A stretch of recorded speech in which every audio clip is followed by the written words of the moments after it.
अस्सलाम वालेकुम। आज मार्च की 18 तारीख है।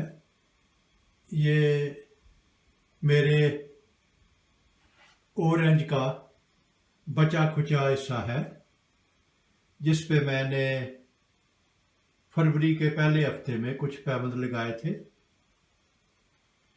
उस वक़्त मैंने नोट किया था कि इसकी चंद शाखें जो हैं वो खुश्क हो गई थी।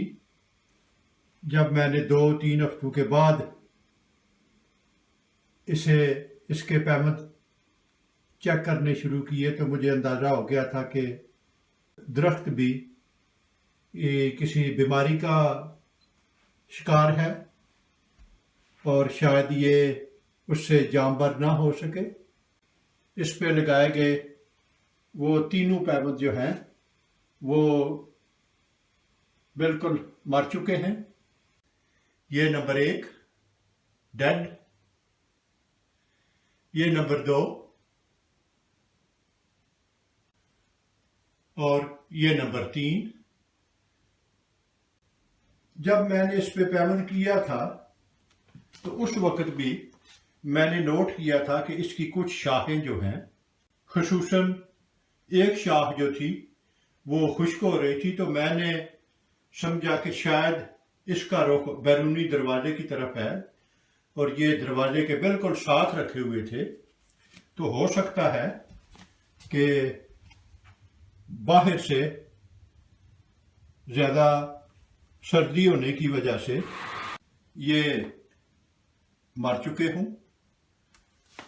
लेकिन उसके बाद मैंने कमरे के वस्त में डाइनिंग टेबल के ऊपर रखा हुआ था और ये आप देख सकते हैं कि इसकी ये शाख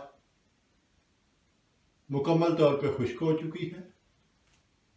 इस शाख को शुरू करें तो इस पे बिल्कुल ताज़ा ग्रोथ है। ये ताज़ा ग्रोथ जो है, इसका ये जो सिरा है ये आपको नज़र आ रहा है बीमार, कमज़ोर।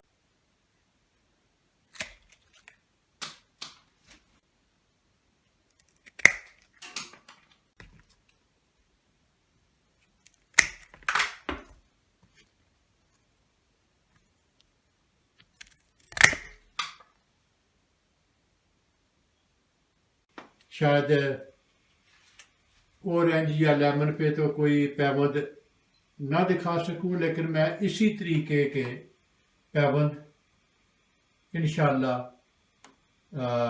मैं चंद हफ्तों तक किसी दूसरे दरख्त पे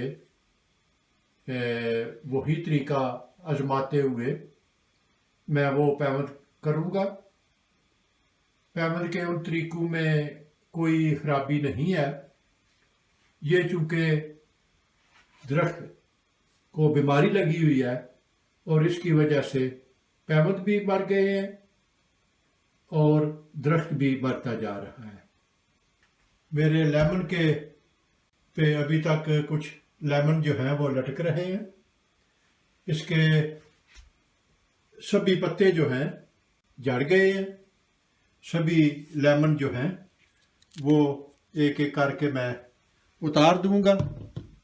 उससे इसको जो बची खुची जो एनर्जी है वो इसकी ग्रोथ के लिए ये बचा सकेगा। तो ये अभी मैंने